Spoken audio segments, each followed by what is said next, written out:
Hello, അസ്സലാമു അലൈക്കും വറഹ്മത്തുള്ളാ. പ്രിയപ്പെട്ട വിദ്യാർത്ഥികളെ, നമ്മൾ ഇന്ന് നോക്കാൻ പോകുന്നത് മദ്രസ 4-ാം ക്ലാസ്സിലെ ഫിഖ്ഹ് ഒന്നാം അധ്യായമായിട്ടുള്ള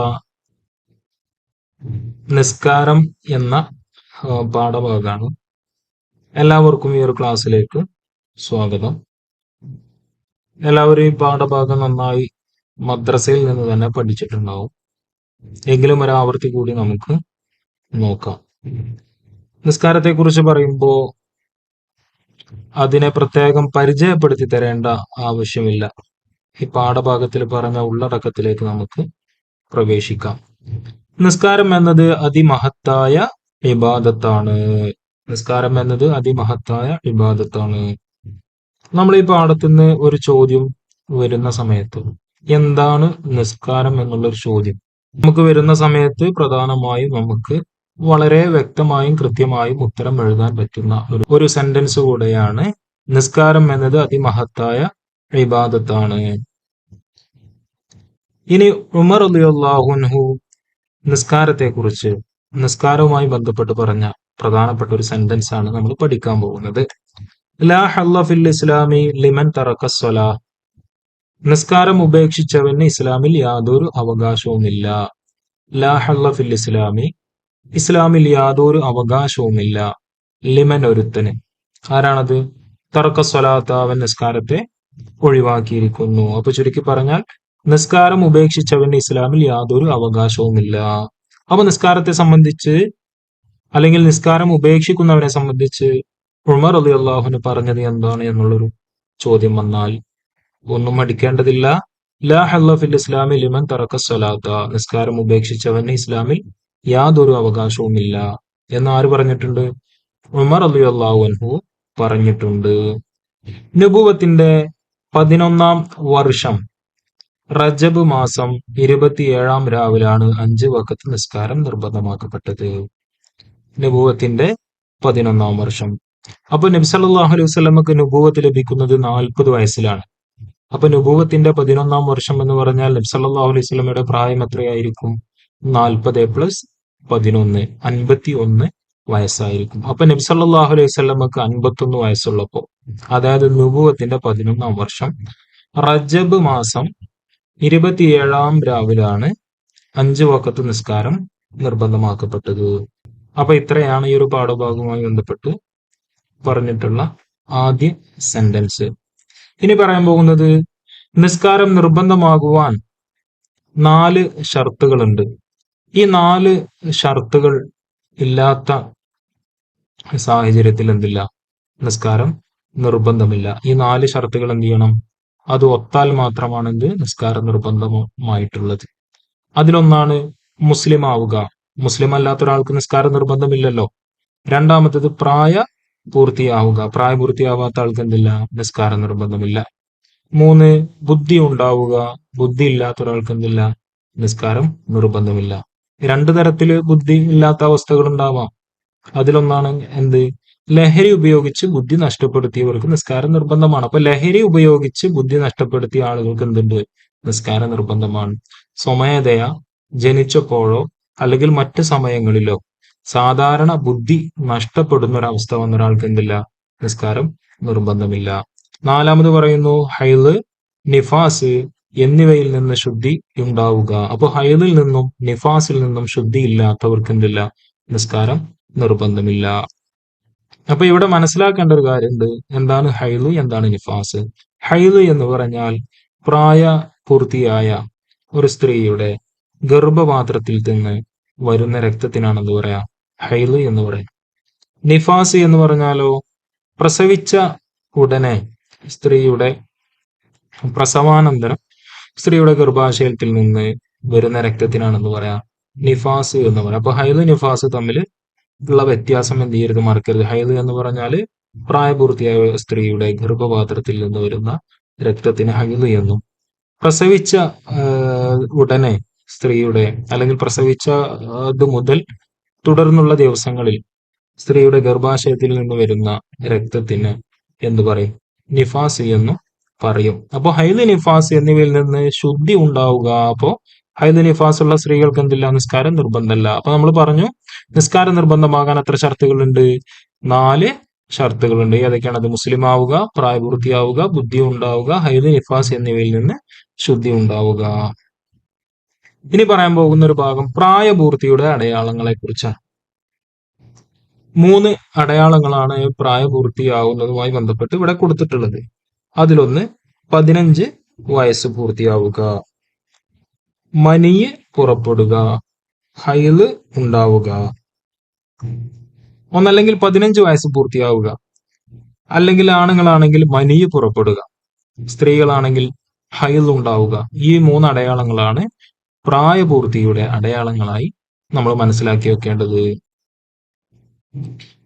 ഇനി പറയുന്ന ഒരു ഭാഗം, ഹൈലിന്റെ പ്രായത്തിൽ ഏറ്റവും ചുരുങ്ങിയത് ഏകദേശം 9 വയസ്സാകുന്നു. അപ്പൊ ഒരു സ്ത്രീയെ സംബന്ധിച്ചിടത്തോളം ഹൈലുണ്ടാകുന്ന ഏറ്റവും ചുരുങ്ങിയ പ്രായം എന്നുള്ളത് ഏകദേശം 9 വയസ്സാകുന്നു. അപ്പൊ 9 വയസ്സ്, 10 വയസ്സ്, 11 വയസ്സ്, 12 വയസ്സ് അങ്ങനെ പോകാം. 7 വയസ്സായ കുട്ടികളോട് നിസ്കരിക്കാൻ കൽപ്പിക്കണം. 7 വയസ്സായ കുട്ടികളോട് നിസ്കരിക്കാൻ കൽപ്പിക്കണം. അത് ചെറിയ ക്ലാസ്സുകളിൽ നിന്ന് തന്നെ നമ്മൾ പഠിച്ചു വരുന്ന ഒരു ഭാഗമാണ്. 10 വയസ്സായാൽ നിസ്കരിച്ചില്ലെങ്കിൽ അടിക്കണം. അപ്പൊ 7 വയസ്സായാൽ നിസ്കരിക്കാൻ കൽപ്പിക്കുകയും 10 വയസ്സായാൽ നിസ്കരിച്ചില്ലെങ്കിൽ അടിക്കുകയും വേണം. ഇവ രണ്ടും രക്ഷിതാക്കളുടെ ബാധ്യതയാണ്. അപ്പൊ രക്ഷിതാക്കളുടെ കടമകൾ എന്തൊക്കെയാണ്? നിസ്കാരത്തെ സംബന്ധിച്ച് രക്ഷിതാക്കൾ എന്നുള്ള നിലയിൽ ആ കുട്ടികളോടുള്ള കടമകൾ, ബാധ്യതകൾ എന്തൊക്കെയാണ് എന്നുള്ളതാണ്. അത് ചുരുക്കി പറഞ്ഞാൽ 7 വയസ്സായാൽ കുട്ടികളോട് നിസ്കരിക്കാൻ കൽപ്പിക്കുകയും 10 വയസ്സായാൽ നിസ്കരിച്ചില്ലെങ്കിൽ അടിക്കുകയും ചെയ്യണം. ഇതാരുടെ കടമയാണ്? രക്ഷിതാക്കളുടെ കടമയാണ്, അല്ലെങ്കിൽ രക്ഷിതാക്കളുടെ ബാധ്യതയാണ്. സമയമായാൽ ഉടൻ നിസ്കരിക്കണം. അപ്പൊ നിസ്കാരത്തിന്റെ സമയം എന്നുള്ളത് ഏതാണ്? അതത് നിസ്കാരത്തിന്റെ സമയമായാൽ, ഏത് നിസ്കാരത്തിന്റെ സമയമാണ് ആയിട്ടുള്ളത് ആ നിസ്കാരം നിസ്കരിക്കണം. കാരണം കൂടാതെ നിസ്കാരത്തെ എന്ത് ചെയ്യാൻ പാടില്ല? സമയത്തെ വിട്ട് പിന്തിപ്പിക്കാൻ പാടില്ല. ഇപ്പൊ ളുഹർ ബാങ്ക് കൊടുത്തു, ഒരാൾക്ക് യാതൊരു കാരണവുമില്ല, വെറുതെ അങ്ങനെ ഇരിക്കുകയാണ്. അങ്ങനെ ആ നിസ്കാരത്തെ അസറിനോട് അടുത്ത സമയം, ഇപ്പോ 12:30 ളുഹർ ബാങ്ക് കൊടുത്തു എന്ന് വിചാരിക്കുക. ആവശ്യമില്ലാതെ അവന് ഇരുന്ന് 3 മണിയായി. അപ്പൊ അവന് എന്തിനാണ് 3 മണിയായത്? എന്തെങ്കിലും കാരണം ഉണ്ടായിട്ടാണോ? ഒരു കാരണമല്ല. അങ്ങനെ എന്ത് ചെയ്യാൻ പാടില്ല? നിസ്കാരത്തിന്റെ സമയത്തെ തൊട്ട് പിന്തിപ്പിക്കാൻ പാടില്ല. ഇനി ഉറക്കം, അതുപോലെ തന്നെ മറവി എന്നിവയാണ് കാരണങ്ങൾ. ഇപ്പൊ ഒരാൾ എന്ത് ചെയ്തു? ഒരു 12 മണിക്കാണ് ഉറങ്ങി, 12:30 ളുഹർ നിസ്കാരത്തിന്റെ സമയമായി ബാങ്ക് കൊടുത്തു. ഓൻ എണീറ്റത് ഒരു 3:15-നാണ്. അപ്പോ എണീറ്റ് ളുഹർ നിസ്കരിക്കുക. കാരണം അവനക്ക് അവിടെ കാരണം എന്ത്? ഓൻ ഉറങ്ങി, അതാണ് അതിന്റെ കാരണം. അപ്പൊ ഉറക്കം, അല്ലെങ്കിൽ ഒരാളാണ് മറന്നു, അപ്പൊ എന്തുണ്ട്? കാരണമുണ്ട്. ഈ ഉറക്കം, മറവി പോലുള്ള കാരണമൊന്നും ഇല്ലാതെ എന്ത് ചെയ്യരുത്? നിസ്കാരത്തിന്റെ സമയത്തെ തൊട്ട് പിന്തിപ്പിക്കരുത് എന്നാണ് പറയുന്നത്. ഇനി ഖളാ ആയാൽ എന്താ ചെയ്യേണ്ടത്? നിസ്കാരം ഖളാ ആയി. അപ്പൊ ളുഹർ നിസ്കാരത്തിന്റെ സമയം എന്നുള്ളത് ളുഹർ മുതൽ അസർ ബാങ്ക് കൊടുക്കുന്നത് വരെയാണ്. അപ്പൊ ളുഹർ നിസ്കരിക്കേണ്ട സമയത്തൊന്നും നിസ്കരിച്ചില്ല, അസർ ബാങ്ക് കൊടുത്തു. അപ്പൊ ളുഹർ നിസ്കാരം എന്തായി? ഖളാ ആയി. അപ്പൊ ആ നിസ്കാരം എന്ത് ചെയ്യണം? അവൻ നിസ്കരിച്ച് തന്നെ വീട്ടണം. അപ്പൊ ഖളാ ആയാൽ ഉടനെ ഖളാ വീട്ടണം. അപ്പൊ ഖളാ ആയ നിസ്കാരത്തെ എന്താ ചെയ്യേണ്ടത്? ഖളാ ആയ നിസ്കാരത്തെ ഉടനെ തന്നെ അവൻ എന്ത് ചെയ്യണം?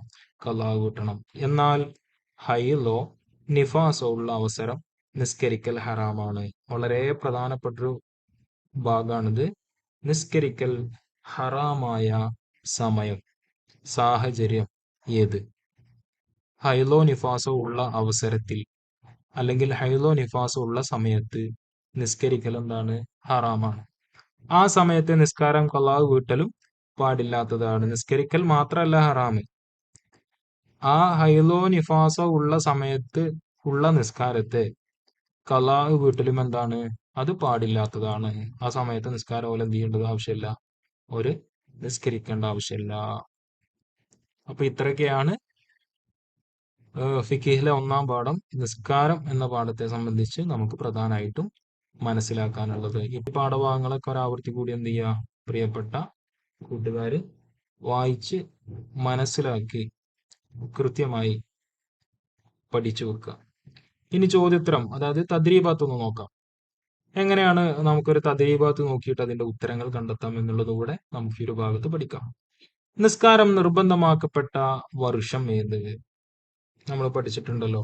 നിസ്കാരം നിർബന്ധമാക്കപ്പെട്ട വർഷം എന്ന് പറയുന്നത് ഏതാണ്? നമ്മൾ പഠിച്ചിട്ടുണ്ടല്ലോ. നിസ്കാരം നിർബന്ധമാക്കപ്പെട്ട വർഷം ഏതാണ്? നബൂവത്തിന്റെ 11-ാം വർഷം റജബ് മാസം 27-ാം രാവിലാണ് നിസ്കാരം എന്താക്കിയത്? നിർബന്ധമാക്കപ്പെട്ടത്. അപ്പൊ അതുപോലെ രണ്ടാമത്തെ ചോദ്യം നോക്കാം. നിസ്കാരം നിർബന്ധമാവാനുള്ള ഷർത്തുകൾ എത്ര? നമ്മൾ പഠിച്ചത് എത്രയാണ്? 4 ഷർത്തുകളുണ്ട്. ഖളാ വീട്ടാൻ പാടില്ലാത്ത നിസ്കാരം ഏതാണ്? ഹൈലോ നിഫാസോ ഉള്ള സമയത്ത് നിസ്കാരം എന്ത് ചെയ്യാൻ പാടില്ല? ഖളാ വീട്ടാൻ പാടില്ല. 4 പ്രായപൂർത്തിയുടെ അടയാളങ്ങൾ എന്തെല്ലാം? നമ്മൾ പഠിച്ചു. പ്രായപൂർത്തിയുടെ അടയാളങ്ങൾ 3 15 വയസ്സ് പൂർത്തിയാവുക, മനിയ് പുറപ്പെടുക, ഹൈല് ഉണ്ടാവുക. ഇനി അടുത്തൊരു ഭാഗം എന്നുള്ളത് ശരിക്ക് ശരി, തെറ്റിന് തെറ്റ് എന്നിവ അടയാളപ്പെടുത്തുക എന്നതാണ്. നിസ്കാരം നിർബന്ധമാവാനുള്ള ഷർത്തുകൾ ഏതൊക്കെയാണ്? അതാണ് ഇവിടെ കൊടുത്തിട്ടുള്ളത്. അപ്പൊ നിസ്കാരം നിർബന്ധമാകാനുള്ള ഷർത്തുകൾ ഏതാണ്? വുളൂ ചെയ്യൽ നിസ്കാരം നിർബന്ധമാവാൻ ഷർത്താണോ? അല്ല. വകതിരിവുണ്ടാവുക എന്നുള്ളത് നിസ്കാരം നിർബന്ധമാകാനുള്ള ഷർത്താണോ? അത് ഷർത്താണ്. മുസ്ലിം ആവുക എന്നുള്ളത് ഷർത്താണ്. ലഹരി ഉപയോഗിക്കുക എന്നുള്ളത് ഷർത്താണോ? അല്ല. ബുദ്ധി ഉണ്ടാവുക എന്നുള്ളത് എന്താണ്? ഷർത്താണ്.